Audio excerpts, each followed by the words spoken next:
quantitativa, porque apresenta números, do que a qualitativa, né? E aí, se você apresenta uma pesquisa quanti-quali, né, você reforça 2 vezes o olhar sobre a sua pesquisa. Obrigado, professor. Por nada. Professora, só a pauta aqui, a gente fazer uma pontuação. Sim. Se dá trabalho para a senhora, né? E já tem um nome, que é doutora. Imagina para nós, professora. Como é que faz? Eu entendo perfeitamente. É por isso que vocês estão agora aprendendo. Certo? Aprendendo. Vocês estão aprendendo. Gente, eu já passei onde vocês estão, mais um pouquinho e mais um pouquinho. Então eu já aprendi muito, né? Ainda tô aprendendo, tá? Porque toda hora estão surgindo novos conhecimentos. Então a todo momento nós estamos estudando. Não pensem que vocês vão pegar o diploma de vocês vão pendurar. Se vocês quiserem aprender, se tornarem profissionais atualizados, super competentes, vocês têm que estudar para a vida toda. Eu digo pro meu filho, às vezes ele entra aqui, eu tô estudando até 1h da manhã, 2h da manhã, e ele tá no ensino médio. E aí ele fala: mãe, tu não te cansa de estudar, não?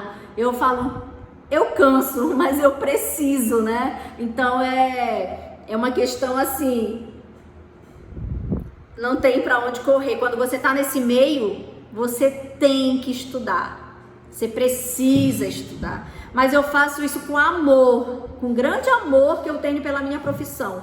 Primeiro psicóloga, depois professora e pesquisadora. Eu amo, né? Ontem eu estava dando aula para vocês de manhã, e aí meu marido eu falo alto, né? Se vocês não, eu falo alto. E aí meu marido estava lá do lado de fora e disse assim: tu estava empolgada falando com os meninos, né? Mas eu sei que você gosta e tal. E é verdade, eu faço porque eu amo, porque eu adoro dar aula, eu adoro passar o conhecimento para vocês. Então é algo que nós estamos aqui nessa luta e eu sei que vocês estão com dificuldades, estão desesperados, mas eu sinto muito, faz parte. Faz parte e a tia Priscila tá aqui para ajudar vocês, tá? Então vamos junto nessa. Vamos lá, eu vou continuar aqui, senão não vai dar tempo de eu passar o resto. E aí, a partir do momento que vocês tiverem já com a coleta de dados, todo mundo conseguiu fazer a pesquisa, seja empírica, seja teórica, tá com aquele monte de dados assim no computador ou na folha de papel, o que fazer com eles, né? Chegou o momento de sentar e escrever, organizar. É o momento de apresentar os resultados da sua pesquisa. Chegou o momento de você preparar a redação do seu texto final. E aí isso nós vamos chamar de 4ª etapa, tá? A 4ª etapa. E aí, como fazer isso, né? A partir do momento em que a sua redação textual estiver pronta, eu vou dizer assim: pô, tá muito legal isso aqui. Vamos divulgar esses dados, vamos divulgar os resultados da pesquisa. A pesquisa, ela não é para estar engavetada. A pesquisa, ela não é... Dá tanto trabalho fazer pesquisa que ela não merece, e os pesquisadores não merecem isso, engavetar a pesquisa. A pesquisa, ela precisa ser jogada no vento, jogada para a comunidade, para o público, né? O que lá a equipe da Karen achou em termos de... O que o campus de Altamira pode dar como contribuição para esse entendimento que é o fenômeno da evasão estudantil no meio de uma pandemia? O que a equipe da Karen descobriu? Né? Vamos apresentar isso. Vamos mostrar, olha, a equipe XXXX lá das pessoas Y, tal, conseguiram apurar que durante o período do primeiro semestre de 2021, 200 pessoas ou 50 pessoas ou nenhuma pessoa pediu para sair, né? Professora, isso que você comentou agora é bem interessante. Eu trabalho na Secretaria de Educação, sou secretária escolar. E no início desse ano, nós tivemos uma preocupação muito grande. Na verdade, ainda estamos, né, com esse problema, mas a gente vai tentando resolver. Justamente por conta desse período pandêmico, dessa dificuldade, né, dos alunos estudarem em casa, por N motivos, né, acesso à internet, e todas essas questões, a quantidade de alunos, eu não vou dizer alunos, né, porque eles têm um responsável, mas a quantidade de pais que não fizeram rematrícula, não procuraram a escola, simplesmente assim, abandonaram, é estarrecedora, muito assustadora. Sim. Uma preocupação muito grande da Secretaria de Educação e para a Secretaria das Escolas, né? A gente pensa assim, a gente pensa nos prejuízos em todos os sentidos, né? Sim. E o principal deles é a educação dessas crianças. A educação, ela é formada, a educação é formada por atores, né? Tem a Secretaria de Educação, tem os pais, tem as crianças, tem os professores, tem a comunidade escolar como um todo, né?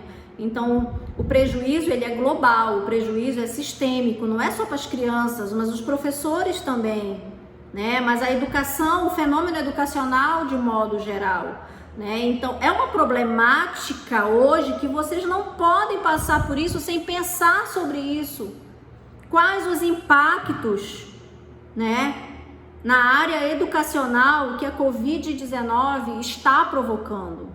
Qual é o prejuízo, o déficit educacional que esses 2 anos fora da escola vão repercutir nessas crianças, no processo de aprendizagem delas? Eu tiro pelo meu filho, em pleno ensino médio. Ele fez o 2º ano em casa. Ele está fazendo o 3º ano em casa. Eu estou acompanhando isso. Angustiosa. Ai, meu Deus, falhou a palavra. De forma... Professora, e o pior é que se já tinha dificuldade em aprender, estando em sala de aula, tendo o professor ali para explicar, imagina em casa. Sim. E querendo ou não, assim, dá para tirar dúvida também, mas querendo ou não, não é a mesma coisa. Não é? Né? Eu acompanho minhas primas, acompanho minha irmã aqui, tudo no ensino médio, nessa transição fundamental, ensino médio. Gente, eu lembro a dificuldade que era. Imagine agora, como é que você vai aprender química, essas coisas sem um professor te ensinando? Né? Então é muito difícil. Sim. Professora, meu filho está no último ano, tô naquele desespero também. Último ano dele, e ele, mãe, não tô aprendendo praticamente nada. E aí eu tô correndo atrás, ver se eu consigo colocar ele em um cursinho, alguma coisa, mas tá tudo caro. Ou tô pensando online mesmo, ver se eu consigo. Sim. Foi o que eu fiz. Eu comprei um cursinho online pro meu filho para dar um reforço, né? Porque tem coisas que eu ajudo, mas tem coisa que eu não me lembro mais, gente. E eu não tenho tempo também. Quando eu posso, eu sento, eu explico, eu dou a minha contribuição, mas tem coisa que eu já tô fora da escola, ó. Não lembro, matemática analítica, a matemática espacial, não sei nem por onde vai mais, né? E aí é difícil, tem que ter, o professor, ele é um papel fundamental nesse processo. E aí eu comprei lá um cursinho online para ajudar. Certo? Agora imagina de quem é de comunidade. Sim, eu sei, né? Entendeu? E 3º ano, eu tenho um primo e uma prima. Para quem tem pais analfabetos, é muito complicado. Sim, exatamente. Professora, eu acho que falta também um incentivo do município, né, para fazer esses pais irem nas escolas e rematricularem os filhos, porque não tem um incentivo do município que eu não vejo. Na verdade, o município, ele tá amarrado aí com as restrições, né, com as restrições pandêmicas. O estado, o município, as escolas particulares, elas foram no peito e na marra, gente, porque senão elas iam fechar as portas. O meu filho voltou 2 semanas e aí na 3ª semana fechou tudo de novo. Então elas foram assim como no último grito de suspiro de sobrevivência, né? Muitos pais. a gente pensa na educação pública, a carência que já é você no ensino presencial, a dificuldade que a educação pública, tanto municipal e estadual, já enfrenta, né, no decorrer de uma comum. Agora você imagina uma coisa assim, que veio de surpresa, ninguém estava preparado, né, para a pandemia. Uma coisa que veio de surpresa. Então, se a educação pública ela já sofre tanto, ela já é tão carente, né? Gente tendo um ano comum, imagina um ano como esse, né? Sim, bem mais exatamente. difícil. Exatamente. Então, Professora, de posse desses dados, diga. Professora, eu estava vendo a questão que a Karen falou das escolas. Eu vi escolas do meu bairro colocando cartaz na frente dizendo que tinha várias vagas ainda, sendo que isso nunca acontecia. Sim. E depois da pandemia, todas as escolas praticamente do bairro estavam caçando os alunos. Não era nem os pais dos alunos que iam mais atrás, que tinha briga por vaga, agora é diferente. Olha que legal essa observação. É uma problemática que pode, de repente, estar dando uma discussão legal, né? Essa observação. A minha irmã, ela estuda numa escola pública que eu estudei. E eu vejo como que a falta de planejamento, eles não tiveram planejamento para o ensino remoto. Porque o jeito que eles mandam as atividades é tipo, se o aluno tiver alguém para ajudar, ajuda. Se não tiver, eles só mandam. E o aluno se vê. Professora, essa questão que a Jaqueline está falando bem aí, é uma questão até que eu comentei aqui com a vizinha, que ela está com o filho dela. O menino lá está em meio mundo de atividade e não sabe nem para onde vai. Aí eu falei assim, os professores que estão com aquela turma, claro que não é todo mundo que tem acesso à internet, né? Mas naquele horário ali que seria dentro da aula, poderia ter essa conversa que a gente tem hoje, porque às vezes você está ali lendo, nós não está entendendo, mas só de você ouvir o professor falar, já entende. Eu acho que está faltando isso na escola pública, entendeu? Mas o contexto é outro, né? É uma situação muito dramática, assim. A falta de recurso é muito grande, né? Muito grande. Alguém queria falar, acho que é a Flaviane. Sim, professor. Eu acredito assim, que muitos pais pensam que esse ensino remoto, os filhos não vão aprender, então preferem tirar os filhos, não levar adiante, né? E esperar voltar a retornar às aulas. Eu acredito que muitos pais pensam dessa forma. Sim, exatamente, A minha cunhada tirou os meus sobrinhos, além da dificuldade financeira, que eles ficaram com dificuldade, meu irmão e minha cunhada trabalham com eventos, fazendo eventos sociais, baile, casamento, formatura, tudo parou, né? E daí eles tiveram que fechar a empresa ano passado. E eles ficaram numa situação muito triste mesmo, financeira. Estudavam em uma escola cara lá em Belém, uma das mais caras. Tiveram que tirar os meus sobrinhos da escola e eles ficaram 1 ano sem estudar. E assim, claro que eles tinham a opção de estudar online, como meu filho fez, mas a situação, esse mesmo pensamento que você está falando, é assim, mas eu vou pagar caro, eu já não estou podendo, eu vou pagar caro para o meu filho não aprender? Não, eles vão ficar em casa. Então, foi muito nessa linha de pensamento também, e esse ano que eles retornaram, mesmo assim, com dificuldades, e é uma reestruturação muito grande em todos os sentidos, né? Mas é bom essa discussão. Oi, Francisco, diga. Em relação à evasão escolar, era uma problemática que o sistema educacional já tinha antes da pandemia, né? E com esse ano atípico, aliás, com esse tempo atípico, no mundo todo, a evasão com certeza vai aumentar mais ainda a evasão escolar. E com relação aos relatos de todos que eu estou ouvindo aí, que a Karen colocou, eu estava lendo no G1 uma situação bem triste, né? De um aluno aqui do estado do Pará, eu não recordo muito bem o município mais, que ele tinha que subir numa árvore para poder pegar o sinal para poder estudar. Aí a comunidade nacional e internacional se sensibilizaram com a situação dele, ajudaram ele. Então aquilo ali é apenas um dos casos, inúmeros casos que nós temos no país, né, com questão desse ano atípico, dessa situação atípica que nós estamos vivendo. Sim, exatamente. Eu vi a situação desse garoto, eu vi a situação dele e realmente é mais um exemplo de vários exemplos que nós estamos tendo aqui, que nós sempre tivemos, na verdade, mas agora dá uma ênfase maior, né? Diga. Em relação a essa disciplina da senhora aí, que nós estamos falando sobre metodologia da pesquisa, e diante dessa triste situação, nós temos o quê? Muitas problemáticas para pesquisar, fazer né? Essa coleta de dados, fazer pesquisas, exatamente. Tantas coisas, né? Exatamente. Muita coisa para pesquisar nessa contexto. Eu acho até que a gente podia fechar os projetos dentro dessa proposta da Covid-19. Vocês pensarem em problemáticas a partir disso. O que vocês acham? Eu gostei. Eu já estou pensando é nisso mesmo.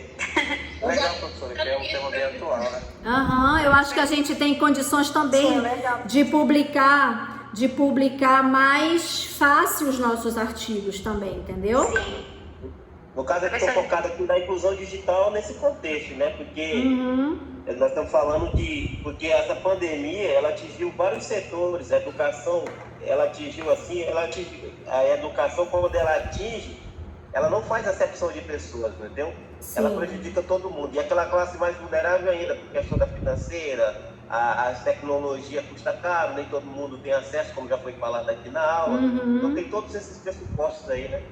Sim, exatamente. Professora, sim. E quando a gente fala assim, são tantas, mas tantas problemáticas que a gente vê na educação.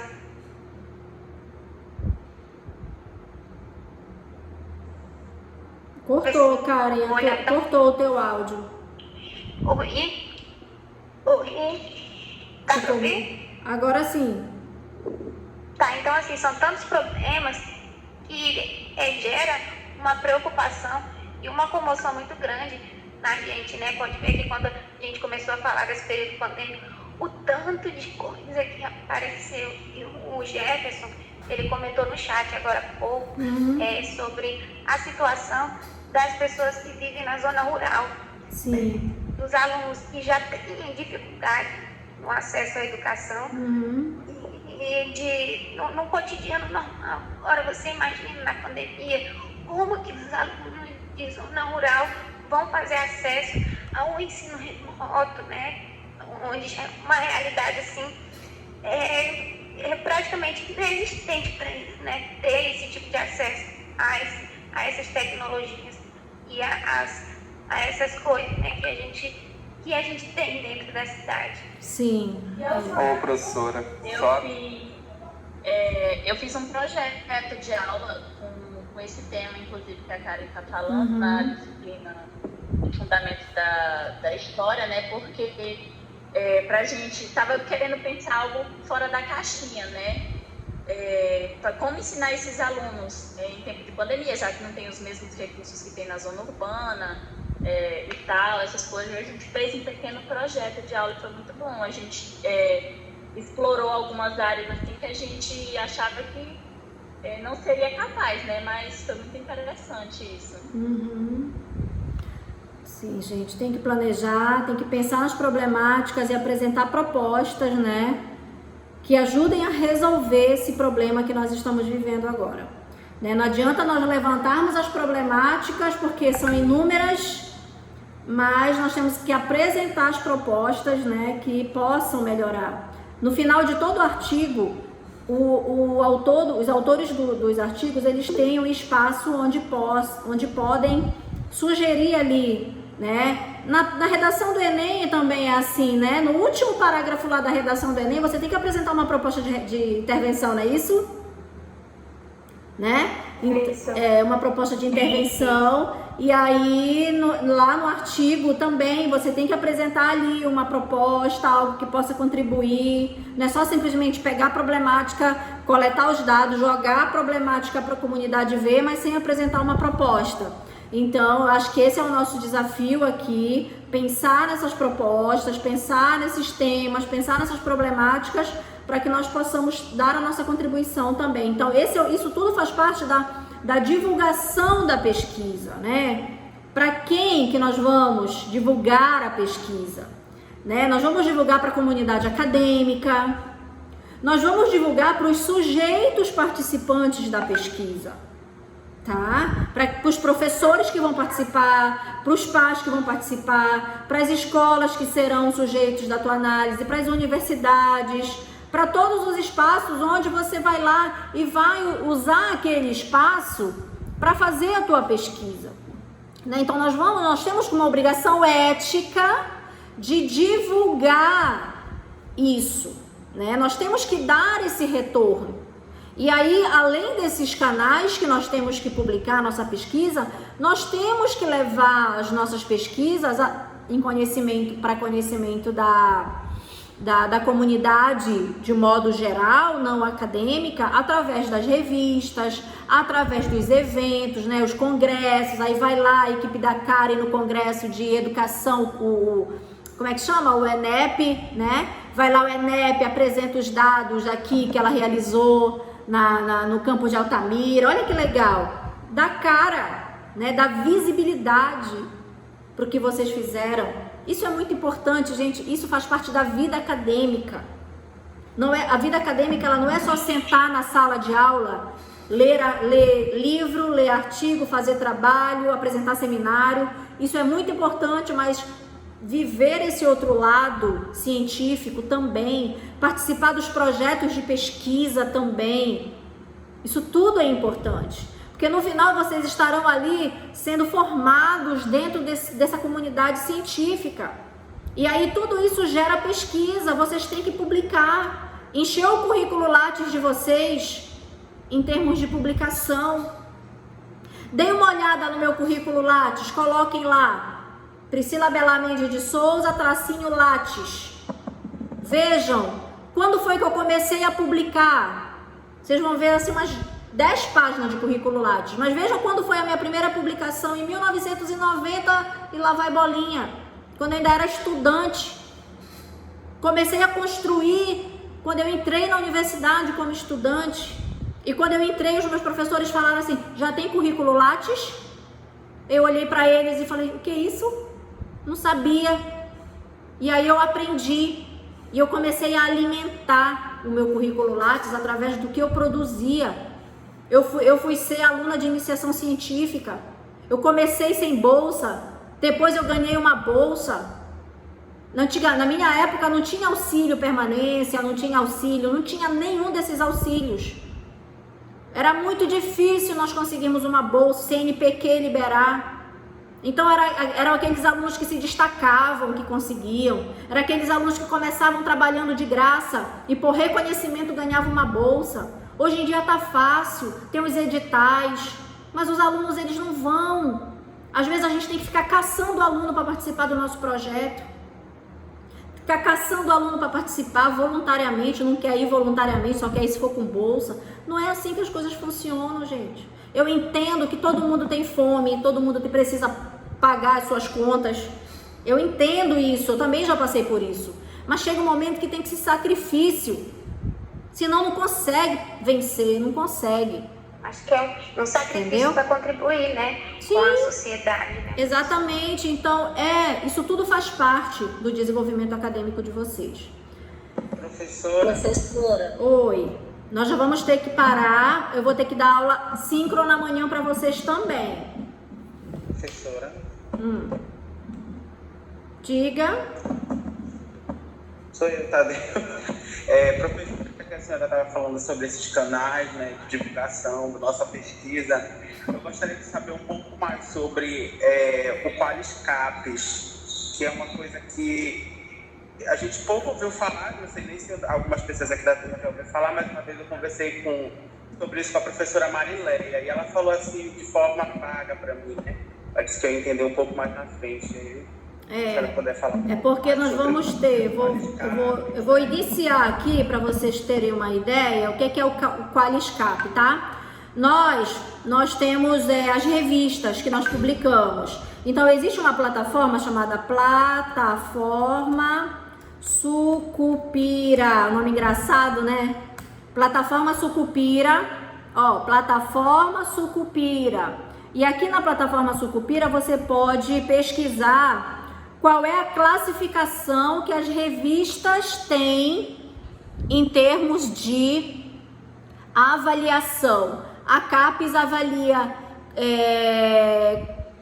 3 níveis ou 4 níveis em termos de qualidade. Nível A, nível B, nível C, acho que nível D, deixa eu ver.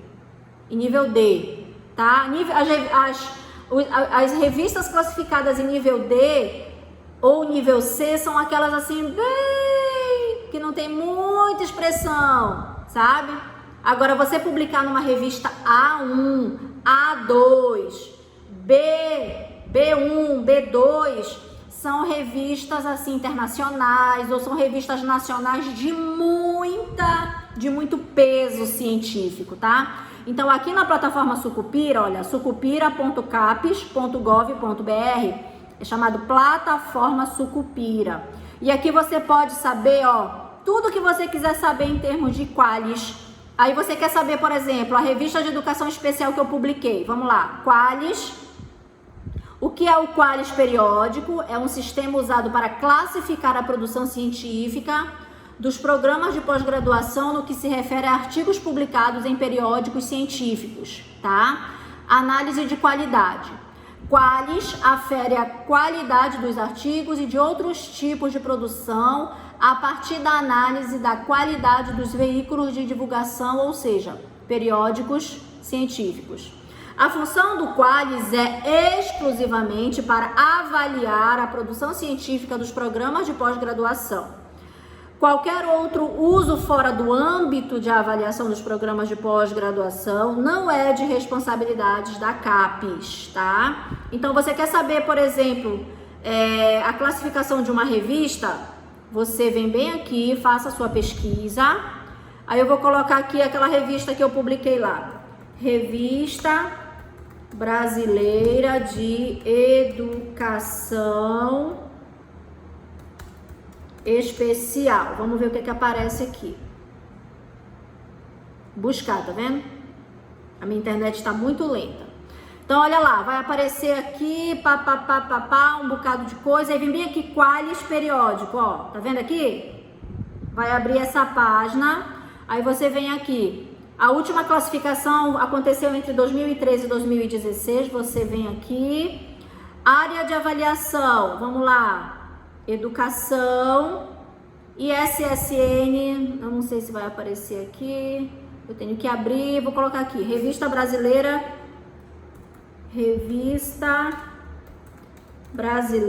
de Educação Especial. Aí vem aqui a classificação, ó. A1, A2, B1, B2, B3, B4, B5 e C. Antigamente nós vínhamos até a D. Saiu e eles ampliaram aqui a classificação da B. Antigamente era B1, B2. Aí, ó, agora já tá até B5, tá? Então, vamos ver aqui A1. Vamos ver se a Revista Brasileira de Educação Especial, ela é... Deixa eu colocar aqui. Deixa eu pegar o ISSN dela.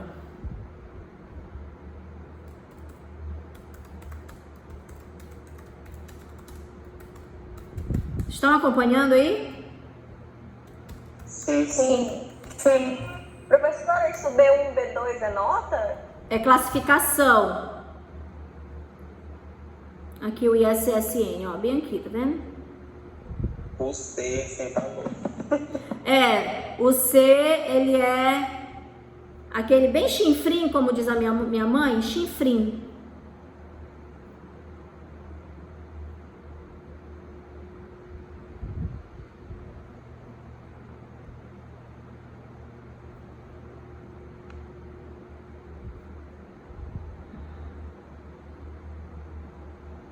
Aí você escolhe a área aqui, ó.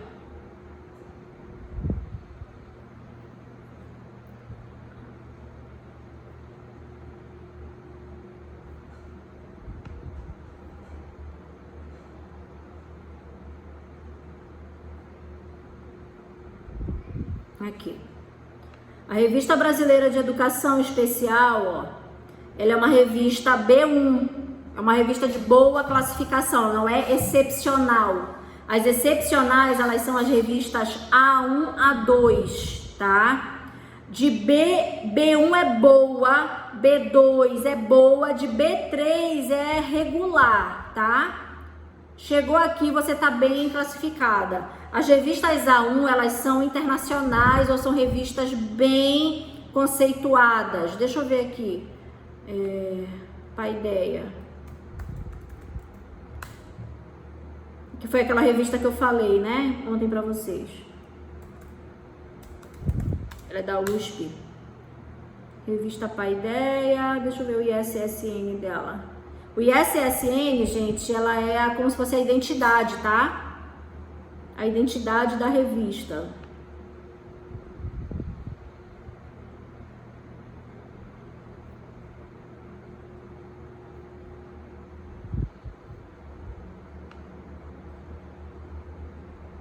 Professora, essas revistas para estarem aí, elas passam pelo Conselho de Ética? Todas.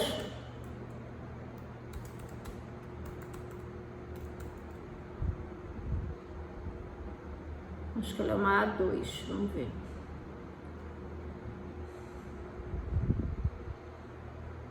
Que as revistas, elas oscilam, viu?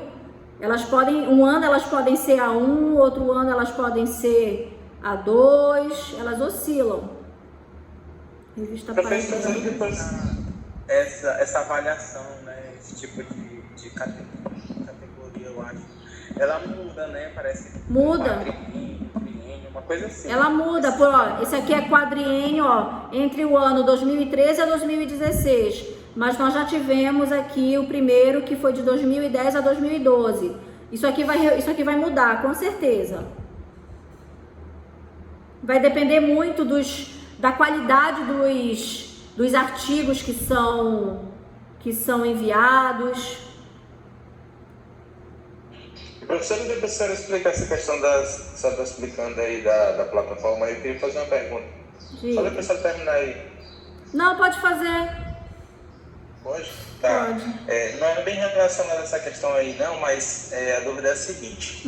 Creio que não só eu, mas grande parte dos acadêmicos tenham essa dificuldade no que diz respeito à publicação de artigos, se tratando de embasamento teórico, né? Porque tudo que a gente vai desenvolver de pesquisas, para que a gente faça nossos artigos, para as publicações, a gente tem que ter embasamento teórico do que a gente está falando, né? Porque sem isso, sim, não existe a nossa contribuição, né? E nem se explica, não adianta pegar só os dados e colocar lá, porque se não tiver alguém que sustente essa ideia, mesmo que nada. Nossa ideia exatamente. Em si não vale nada. Mas assim, só questão de um norte, se a senhora consegue ajudar nessa situação assim. Tem algum local que eu consiga fazer uma pesquisa, tipo assim, eu quero trabalhar o tema de inclusão. Tem autores que são referências, os quais eu já vá nele, faça a leitura dos artigos que ele tem, de material. Porque assim, às vezes eu quero falar sobre tal tema, mas tipo, cara, eu não sei nenhum autor que fale sobre tal tema, porque assim, para que ensinar a questão, quero facilidade, não, você já está falando, pesquisa, você ir atrás, mas assim, querendo ou não, isso é um norte. Eu creio que isso ajude muito, eu creio que não seja só uma dúvida minha, entendeu? Seja a dúvida de vários outros acadêmicos, entendeu? Esse é um livro clássico para quem vai escrever sobre inclusão, tá? Steinbeck são dois, na verdade são casados e pais de uma criança com deficiência e escreveram esse livro, que é um guia para educadores. E daí é um livro que vocês podem começar quem quiser falar de inclusão, começar a ler, tá? Respondendo a tua pergunta, Jefferson, tá bom? Sim, eu entendi. Assim, mas tipo assim, na internet, vamos supor, você colocar lá... Esse tá em PDF. Tu consegue ele online? Sim, eu entendi. Mas eu digo assim, professora, vamos supor, o tema que eu quero é esse. Aí, tipo assim, eu consigo que vai me trazer vários autores que são referências nesse assunto, aí sim, beleza. Aí neles eu vou esmiuçar, vou ler os textos, para que eu tenha embasamento, para aí sim eu conseguir defender o que eu estou pesquisando, né? Sim. Exatamente. Não consigo nem contar. Exatamente. Beleza, era a minha dúvida. Então. Por exemplo, quando tu jogas no Google Inclusão Escolar /Cielo, os artigos que são publicados na Cielo são artigos que têm uma validação e uma rigorosidade importante, tá? Por exemplo, compreendendo o processo de inclusão escolar. Vamos abrir esse artigo aqui, que foi escrito pela Nayane Cristina Silva e pela Beatriz Girão Enes, PDF em português. Para ela escrever esse artigo aqui, de 16 páginas, publicada na revista... Qual foi a revista? Revista Brasileira de Educação Especial, que é aquela que eu abri há pouco. Ela leu ela citou e leu todos esses autores que ela está apresentando aqui na referência, ó. Todos, tá? E aí, o que eu faço muito? Quando eu pego um artigo que é de um tema que eu trabalho, eu venho aqui e vou em busca das referências que a autora usou para escrever o seu artigo. Por exemplo, geralmente eu pego livros ou artigos, por exemplo, a Declaração de Salamanca. A Declaração de Salamanca é um documento muito importante da inclusão que tem que ser citado em todo o trabalho de inclusão escolar, porque é a partir da Declaração de Salamanca que a inclusão passa a valer de fato, né? E daí, Mantoan, por exemplo, Mantoan é uma autora clássica dentro da inclusão, tá? E daí é uma questão de ler e ver, por exemplo, todos os artigos que falam de inclusão que tu achar estão citando Mantoan, estão citando Declaração de Salamanca, aí tu vai concluir, poxa, então a Mantoan, ela é uma autora, Maria Teresa Egler Mantoan, ela é uma autora clássica, né, que está aqui citando a inclusão, que está aqui escrevendo no Brasil há muito tempo, entendeu? Então sempre façam isso, venham aqui, por exemplo, esse artigo aqui, ó, vocês podem perfeitamente fazer, se interessarem por algum artigo aqui para ler, você vem aqui, copia esse artigo e vai lá no Google e joga o nome dele e abra o artigo. E aí você vai estar lendo, E aí você vai estar lendo na fonte. Vamos ver. Aqui, ó. Tá vendo? Tá? Você vai ler o artigo, você está indo na fonte. Então você vai ler e vai ver. E ele por si só já citou outros autores. E assim é a construção, gente. Entenderam como é? Sim. Tá? Bom, deixa eu ver o que é que tem mais aqui. Divulgação dos resultados da pesquisa. Eu quero falar isso aqui amanhã para vocês, com calma. Vou falar com calma, porque eu já vou ter que sair agora, que eu tenho compromisso às 10 horas, tá? Mas eu acho que foi boa a aula hoje, hein? Conseguimos dar uma boa avançada. Foi mesmo? Nesse primeiro momento. Muito bom, professora, a aula, muito bem. Eu dividi aqui, eu vou encerrar o vídeo, eu dividi o vídeo em 2 partes da aula de hoje, que é para não ficar muito pesado. Um ficou com 1 hora e esse vai ficar com 40 minutos. Mas eu consegui gravar tudo para poder vocês verem novamente, tá bom, gente? Beijo, vou encerrar aqui, a gente continua rapidinho aqui.